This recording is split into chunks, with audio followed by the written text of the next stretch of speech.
새로운 일을 시작해야 될 때가 있습니다. 처음 해보는 일, 처음 경험해보는 시간을 우리가 개척해 나가야 될 그럴 때도 있습니다.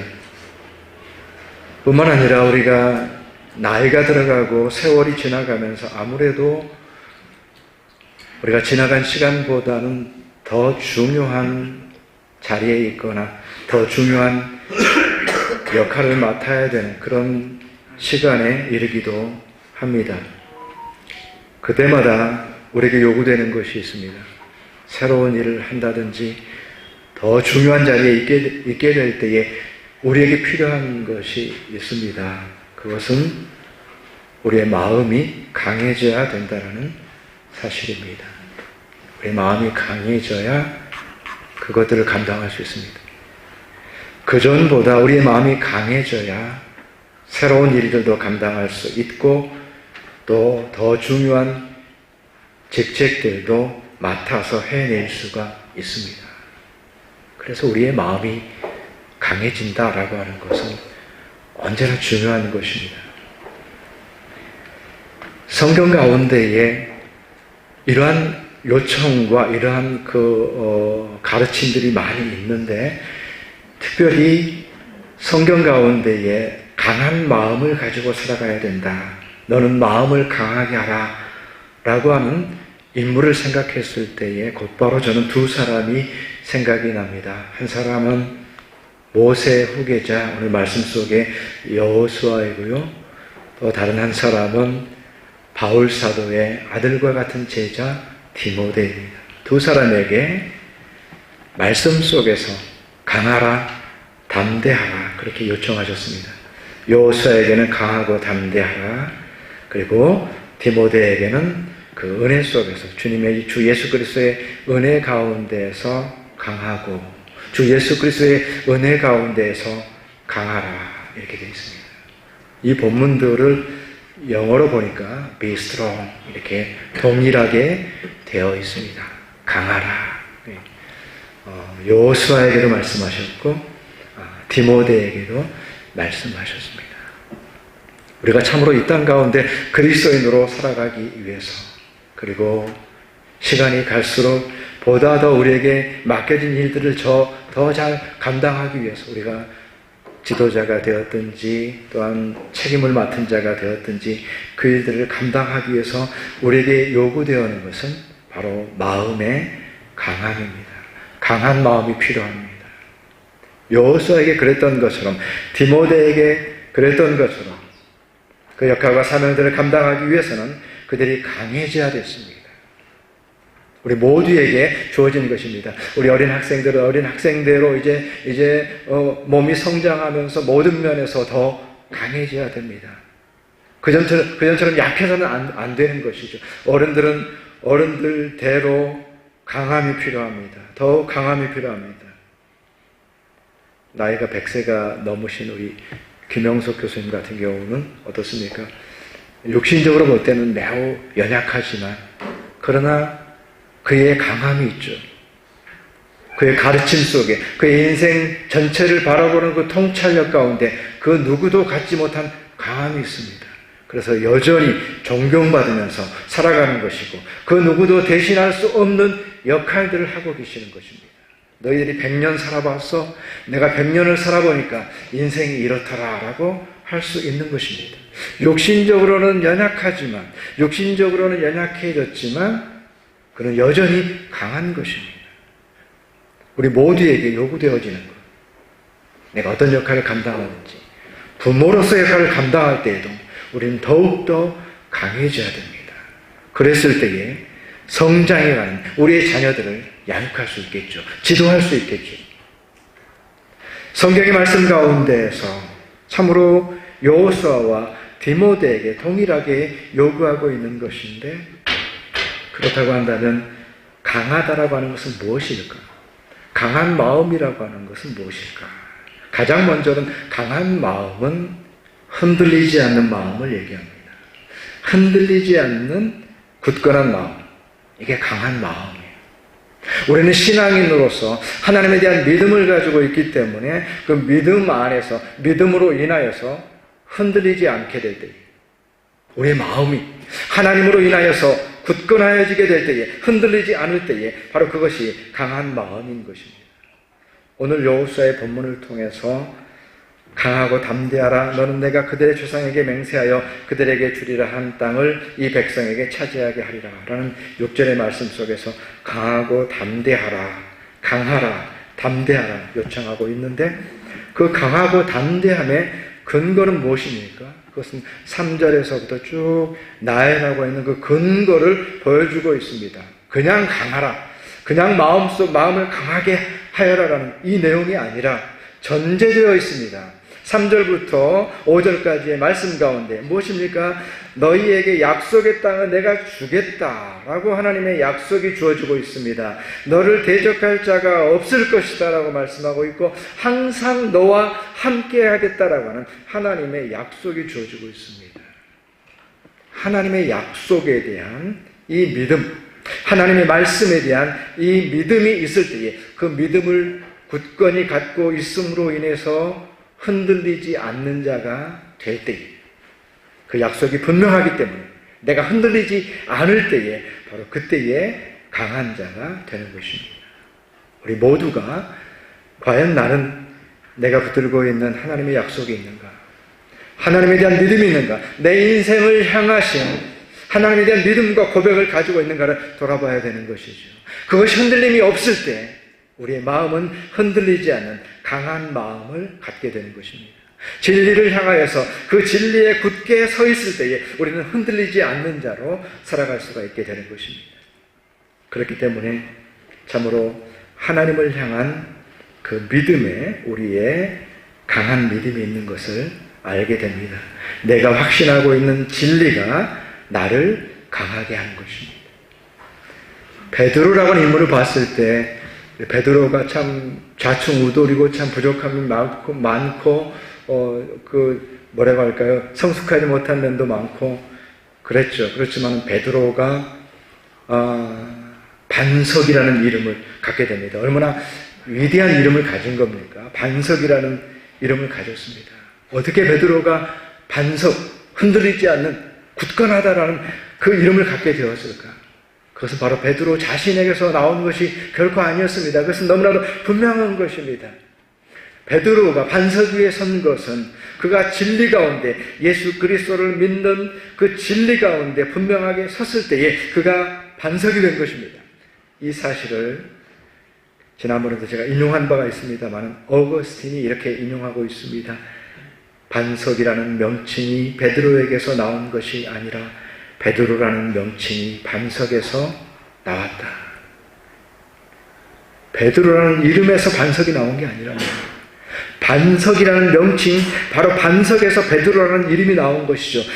그 반석이라고 하는 것은 예수 그리스도에 대한 믿음을 의미하는 것입니다. 예수 그리스도를 그가 굳건히 믿었을 때에 그는 반석이 된 것입니다.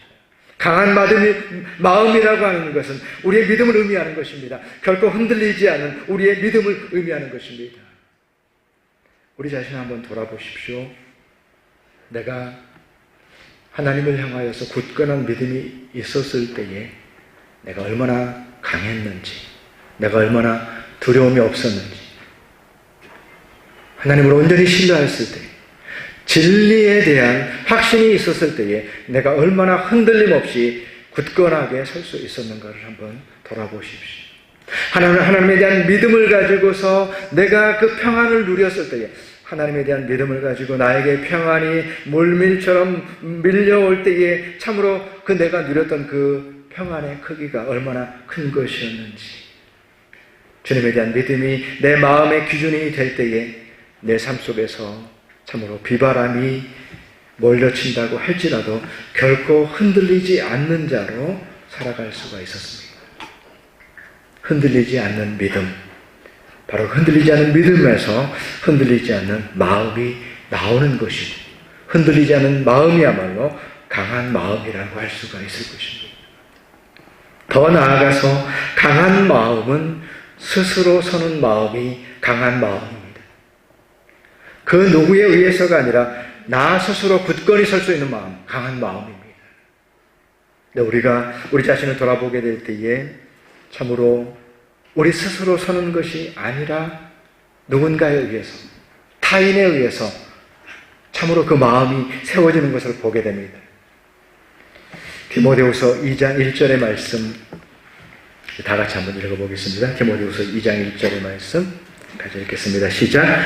내 아들아, 그러므로 너는 그리스도 예수 안에 있는 은혜 가운데서 강하고. 아멘.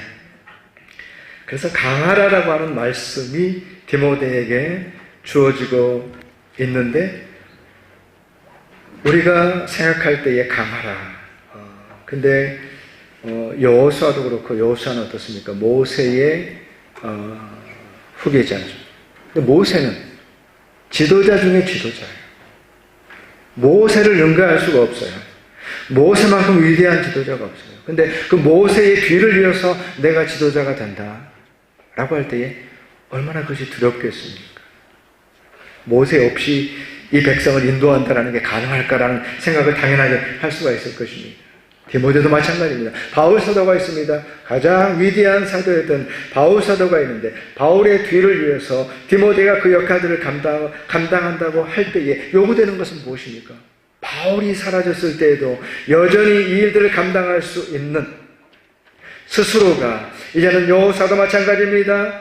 디모데도 마찬가지입니다. 이제는 모세와 바울 없이 스스로 설 수 있어야 됩니다. 강한 마음을 가져야 됩니다.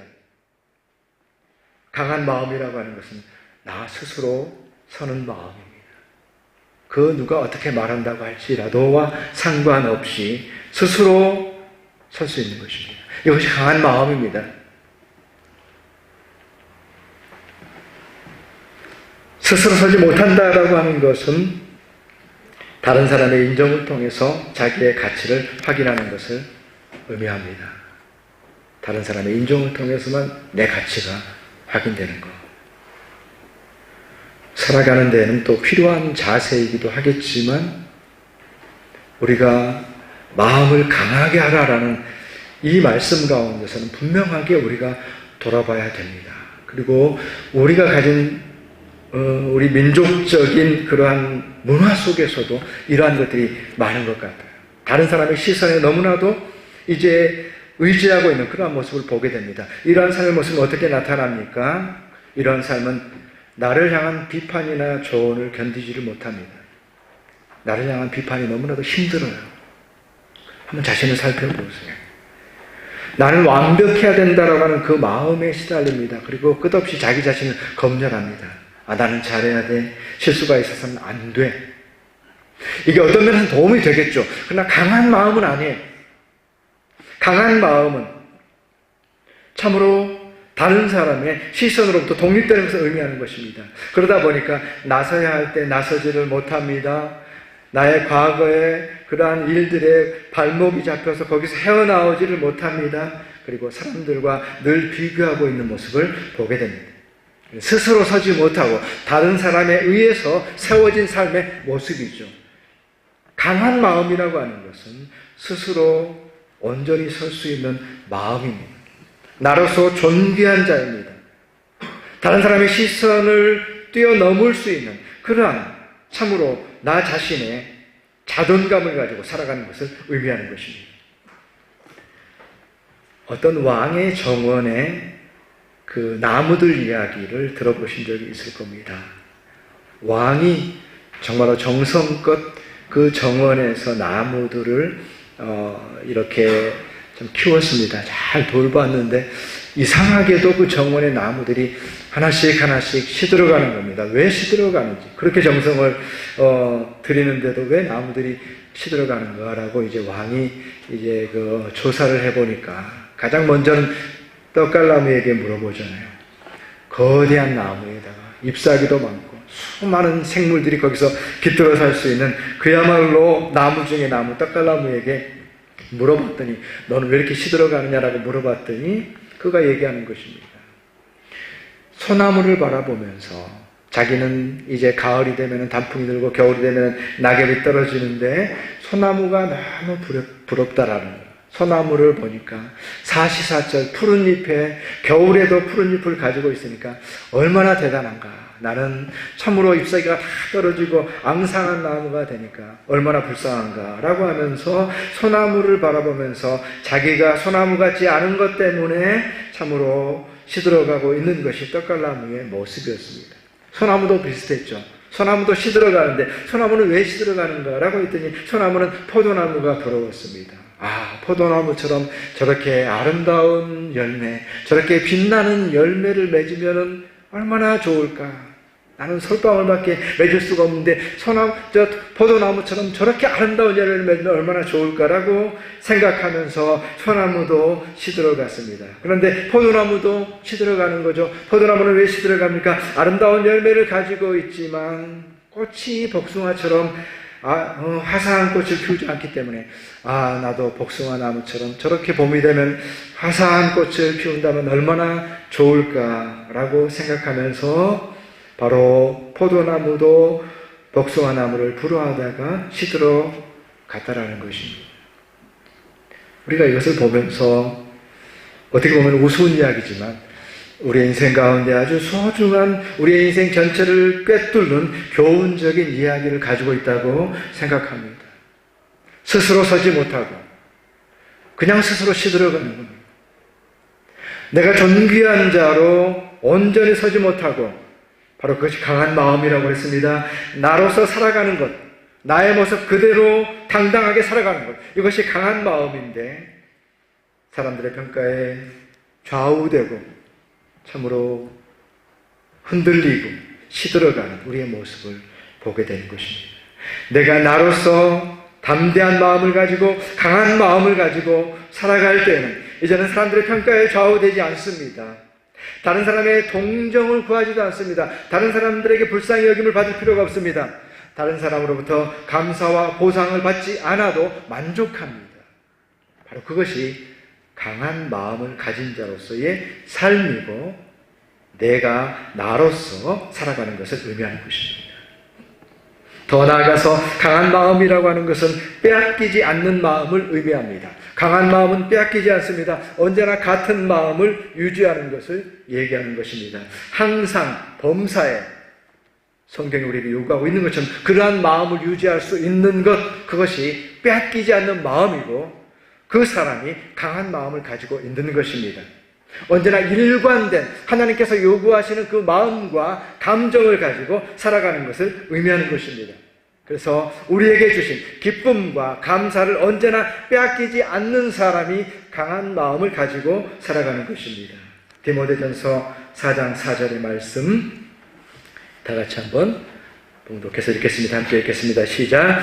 하나님께서 지으신 모든 것이 선함에 감사함으로 받으면 버릴 것이 없나니. 아멘. 바울 사도가 디모데에게 주신 그 말씀이에요. 감사함으로 받으면 버릴 게 없다라는 것입니다. 우리 인생 가운데 이것은 버리고 싶다, 저것은 버리고 싶다라고 그렇게 생각할 것입니다. 이 조건은 마음에 들지 않는다, 불평이 쌓인다라고 말할 것입니다. 그러나 바울 사도는 디모데에게 말했습니다. 하나님께서 모든 것을 선하게 지었기 때문에 감사함으로 받으면 버릴 것이 없다. 물론 이것은 이제 구체적으로 얘기하는 내용이 있지만 그러나 이 말씀 그대로를 우리가 적용할 수 있다고 생각합니다. 감사함으로 받으면 버릴 것이 없다라는 것이죠. 이러한 감사한 마음을 지속적으로 모든 상황 가운데 가지고 있는 자가 마음이 강한 자인 것입니다. 그는 빼앗기지 않는 마음을 가지고 있습니다. 이러한 빼앗기지 않는 마음을 가지고서 우리 가운데 역경이나 고난이 온다고 할지라도 그것을 이겨낼 수가 있게 되는 것이죠. 감정도 습관이다라고 하는 이러한 책이 있습니다. 이 책에 보게 되면 감정도 습관이다. 우리의 감정을 살펴보라는, 내가 좋아하는 감정이 뭐지? 난 왜 자꾸 이렇게 우울해지지? 왜 자꾸 나는 슬픈 생각을 자꾸 하게 되고 왜 그 분위기를 좋아하지? 감정도 습관이라고 얘기하고 있습니다. 그러면서 그 책 가운데에 미국의 한 심리학자가 오래전에 78년도에 실시한 그 한 가지 실험을 거기에 이제 보여주고 있습니다. 오래된 잘 알려진 실험이라고 할 수 있습니다. 그것은 사람들의 행복도에 대한 그런 실험이었습니다. 두 그룹을 상정을 했습니다. 한 그룹은 최근에 근간에 복권이 당첨이 돼가지고 너무나도 인생의 그 행운을 맛본 그러한 사람들을 그룹으로 이렇게 만들었고요. 다른 한쪽은 큰 사고를 당해가지고 불행에 빠진, 그래서 그 건강을 잃어서 장애를 갖게 된 그러한 사람들. 그러니까 똑같은 상황 속에서 어떻습니까? 한 사람은 너무나도 행복한 순간을 갖게 된 거죠. 또 다른 한쪽은 어때요? 생각하지 못했던 불행 가운데 빠지게 된 겁니다. 쭉 살펴봤는데 이제 시간을 두고서 행복도 차이를 계속해서 이제 체크를 한 겁니다. 어떻게 됐겠습니까? 시간이 지나고 났더니 그 행복도가 처음에 자기가 가졌던 행복, 그 자리로 되돌아가더라라는 그것입니다. 행복한 삶의 조건을 가졌던 사람도 어느 순간 그것이 익숙해져서 시간이 지나고 나니까 이제는 자기의 그 감정 속으로 들어갔다. 불행했던 사람도 처음에는 불행했지만 시간이 지나고 나니까 그 불행을 이겨내고 자기가 가졌던 기쁨의 감정을 회복할 수 있게 되었다라고 하는 것을 보여주고 있습니다. 이것이 이제 감정도 습관이다라고 하는 그 주제와 맞물려서 우리에게 보여주고 있는 것입니다. 그러면서 우리에게 우리 자신에 대해서 밝혀주고 있는 내용은 뭐냐면은 우리 인간은 우리 스스로에게 이로운 감정을 따라가는 것이 아니라 우리 스스로에게 익숙한 감정을 따라가는 사람들이다. 이로운 감정, 나에게 이로운 게 있잖아요. 내가 기쁨이 있으면 좋고 감사하면 좋고 이 순간에 내가 기뻐하면 가족이 행복하고 알잖아. 이로운 감정을 따라가는 것이 아니라 익숙한 감정을 따라갑니다. 내가 했던 대로, 내가 즐거운 대로, 내가 늘 해왔던 익숙한 대로 그것을 추구한다라는 거예요. 우리가 생각할 때 반대로 생각할 수 있잖아요. 이익이 되는 감정을 따라가겠지. 그렇지가 않다라는 거예요. 익숙한 감정을 따라간다는 거예요.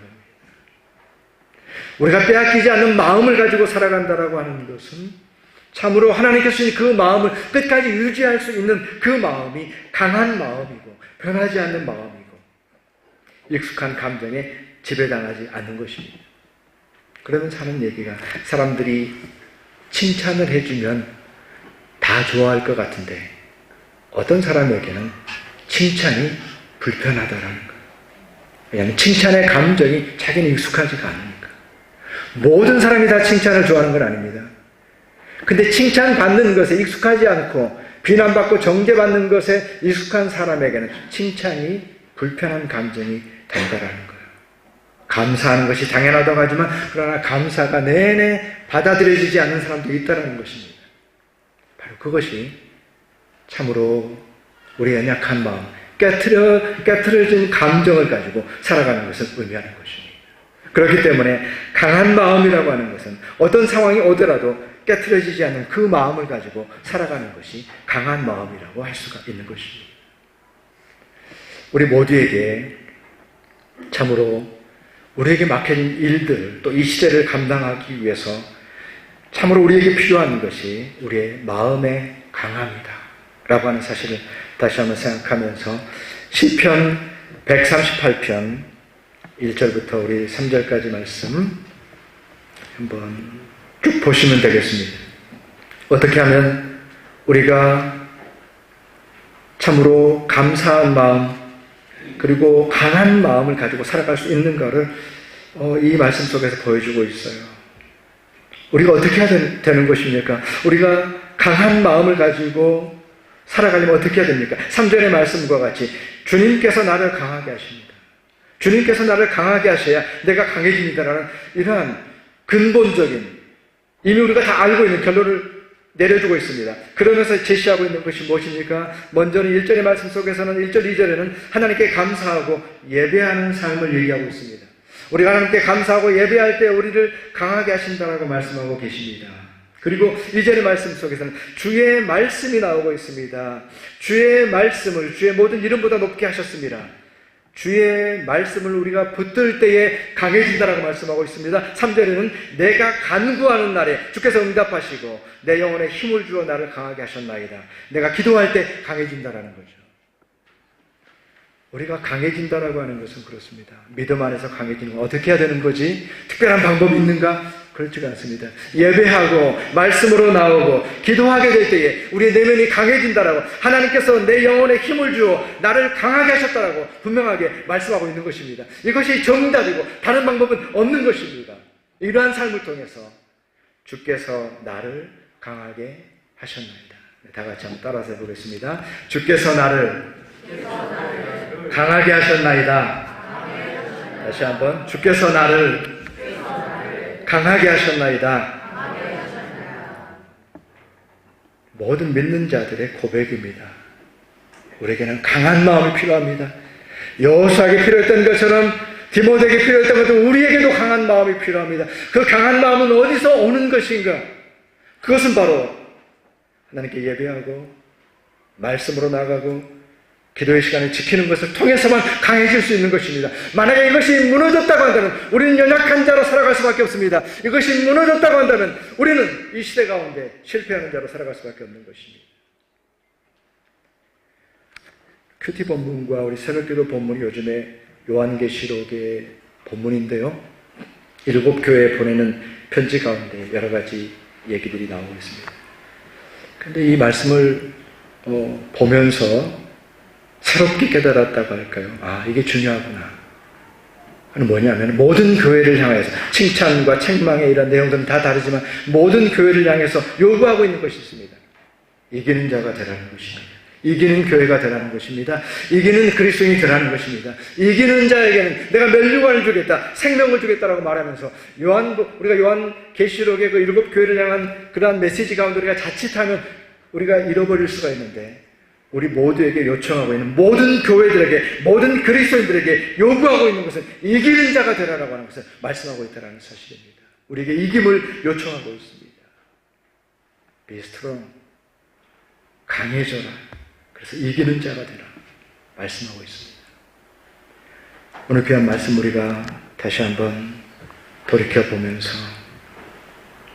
우리에게 필요한 강한 마음, 하나님께서 약속하신 그 강한 마음, 그 강한 마음으로 우리의 주어진 삶을 이김으로 살아갈 수 있는 우리 모두의 삶이 되시기를 주님의 이름으로 축원합니다. 기도하겠습니다.